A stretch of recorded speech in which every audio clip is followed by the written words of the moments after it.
E hoje os venezuelanos voltaram às ruas para protestar contra a reeleição de Nicolás Maduro. Houve registro de panelaços e de incêndios em estações policiais. Segundo a ONG Fórum Penal, durante as manifestações, pelo menos 7 pessoas morreram, entre elas 2 menores de idade. O Fórum Penal também indicou que 749 pessoas foram detidas até a tarde desta sexta-feira. Silvia, a gente está trazendo imagens que estão circulando aí nas redes sociais das manifestações por toda a Venezuela desde o último domingo, com o resultado aí dessas eleições. E, infelizmente, essa informação de que pelo menos 7 pessoas teriam morrido, segundo essa ONG Fórum Penal, e mais de 740 estão feridas em razão aí dessas manifestações. Paula, no encerramento do nosso programa ontem, nós alertamos para isso. A situação na Venezuela vai piorar em várias partes, sobretudo em Caracas. A situação vai piorar. Aquelas imagens de uma estátua sendo derrubada, as pessoas nas ruas como nós estamos acompanhando, as pessoas arriscando as próprias vidas em defesa da liberdade. Isso é praticamente uma primavera, é uma espécie de insurreição. É muito difícil você frear tudo isso. A única forma é com violência, e é o que nós estamos acompanhando, uma repressão violenta. O Piotr citou agora há pouco a imagem da Maria Corina indo em direção à Guarda Nacional, aos policiais e dizendo: abaixem as armas, vocês têm comida nos quartéis. Esse vídeo está circulando nas redes sociais com muita força agora há pouco. Que mulher corajosa, isso é fato. Mas são pessoas que estão arriscando a própria vida para salvar uma nação. E provavelmente porque elas estão pensando em salvar gerações. Porque basta esse tipo de movimento corajoso para que muitas vezes quem está ao redor, sobretudo países como os Estados Unidos, organizações, a ONU, né? Onde está a ONU? A OEA acabou de se manifestar, mas vamos aguardar. Essas organizações internacionais têm ferramentas para intervir quando fica clara a fraude eleitoral. E o Nicolás Maduro vai se recusar a abrir todos os documentos porque, é claro, ele tá escondendo uma fraude, então ele não vai arriscar a verdade. Então isso não vai parar, eu tenho certeza que não, mas infelizmente mais pessoas serão presas, mais pessoas podem morrer, e eu li agora há pouco que uma das primeiras iniciativas que ele acabou de comandar é tentar baixar, por meio de projeto, de decreto, uma mordaça nas redes sociais e uma legislação que caracterize, que endureça crimes de ódio contra a democracia. No caso, ele se intitula A Democracia. É um filme complicado, mas eu tenho certeza que muita gente que está nos assistindo agora está entendendo o que eu estou falando. Sem dúvida, Ana, a situação está realmente preocupante na Venezuela desde o último domingo. A população revoltada aí com essa... Cada vez mais se torna mais clara, né, os indícios de fraude nas eleições, ainda mais agora que a líder da oposição, Maria Corina Machado, e vale dizer ela que foi impedida de se candidatar, ela que lançou um site para que as pessoas, para que os venezuelanos, eleitores, pudessem entrar e conferir, checar o seu voto. E aí, disponível nesse canal, nesse site, pelo menos por enquanto, né, Ana, até agora, mais de 70% aí dos eleitores votaram na oposição, no Edmundo Gonçalves, que teria aí mais de 6 milhões de votos e teria ganho as eleições. Então, Paula, eu estava checando exatamente as notícias aqui, né? Eu acabei de chegar, tem pouco tempo que eu cheguei, então eu estava checando as notícias, e as notícias aqui em todos os sites, né? Grandes veículos de imprensa, alinhados aos democratas ou não, eles estão exatamente mostrando a falta de lisura e a falta de transparência nesse processo todo, né? Eu não sei, a gente vai falar da ligação do Biden ou não? Eu posso entrar nesse assunto, Paula? Daqui a pouquinho, Ana, já está na pauta, é o próximo assunto. Então tá, então é isso. Pelo que eu passei aqui, Associated Press, até a Al Jazeera, por exemplo, todos enaltecendo muito as manifestações nas ruas da Venezuela, o que a oposição está falando e, principalmente, a falta de apoio internacional em chancelar, né, as eleições na Venezuela como eleições limpas. Essas são as grandes manchetes aqui nos Estados Unidos. Não tem ninguém assim dando manchetes como o diretório do PT ou Vladimir Putin dizendo parabéns, eleições, nada disso. Agora, uma pergunta, Paula. Onde está o STF? O Barroso, o ministro Barroso, o Gilmar Mendes, eles que deram... Normalmente, nós adoraríamos que eles não simplesmente falassem nada, sobre nada.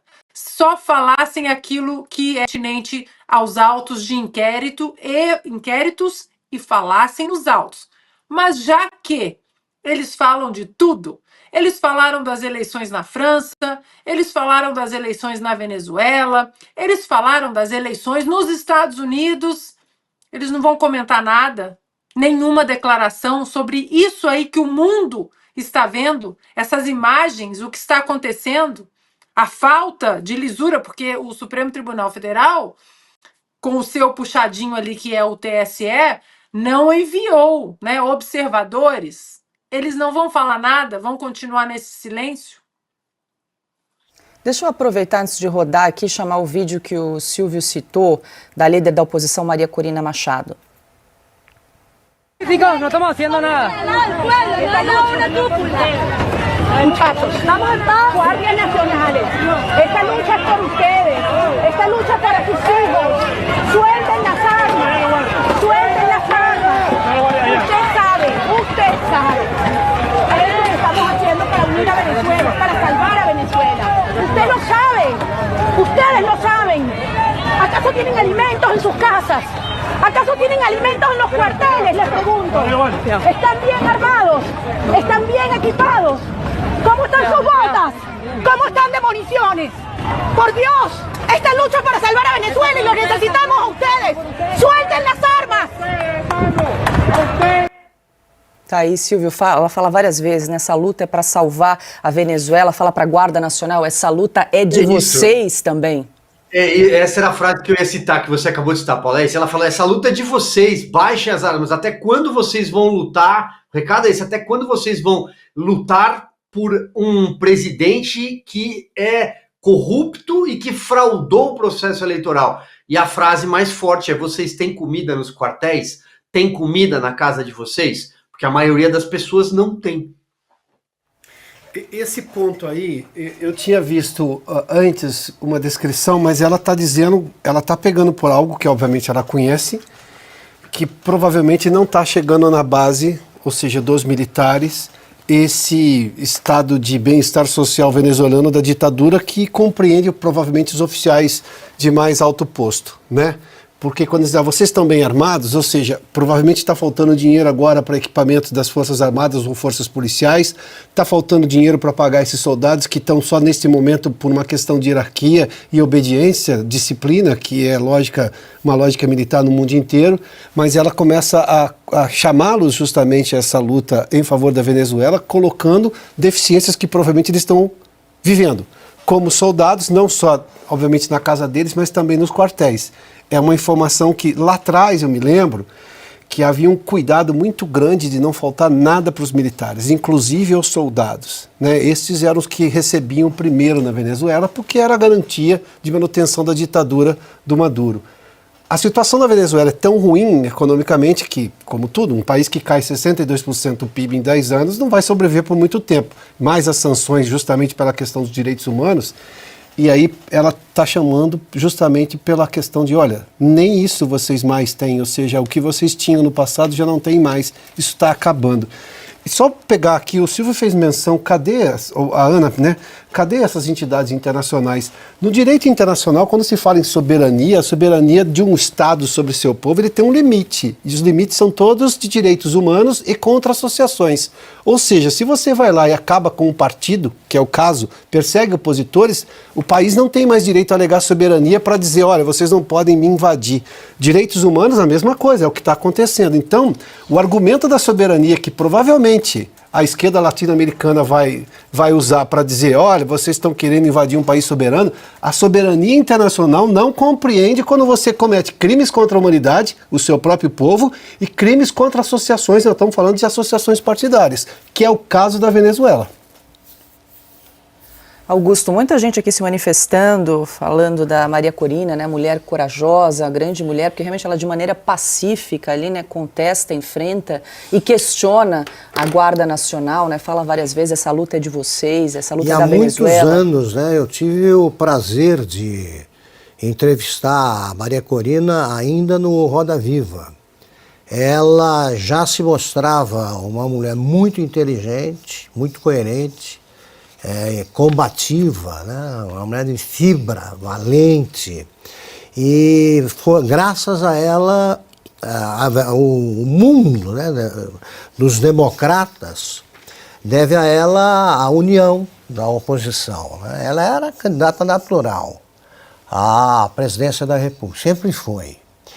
Ela, quando se elegeu deputada, há alguns anos, ela, no dia da posse, ela foi informada pelo Diosdado Cabello, que é o presidente perpétuo da Assembleia lá de ficção que o regime bolivariano criou. Isso aí, ela estava cassada, não podia exercer o mandato.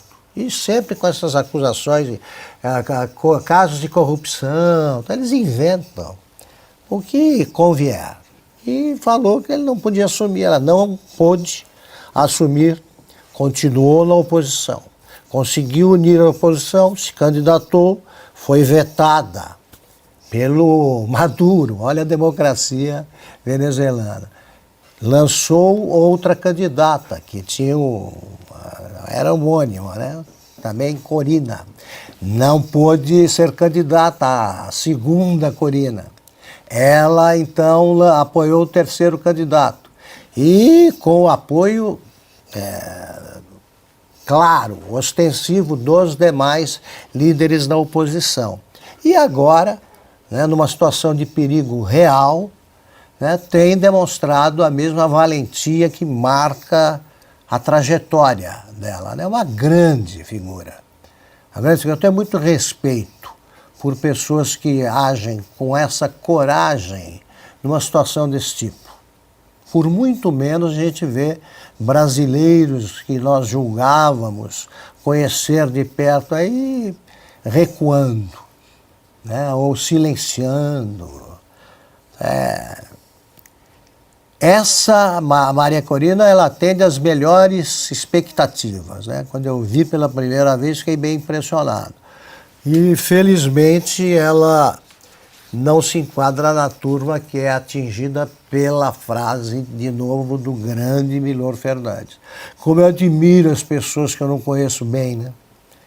É a frase do Milor. Aí você conhece bem a pessoa e vê como ela é. Sim. Quanto mais a gente conhece a Maria Corina, maior é a admiração por ela.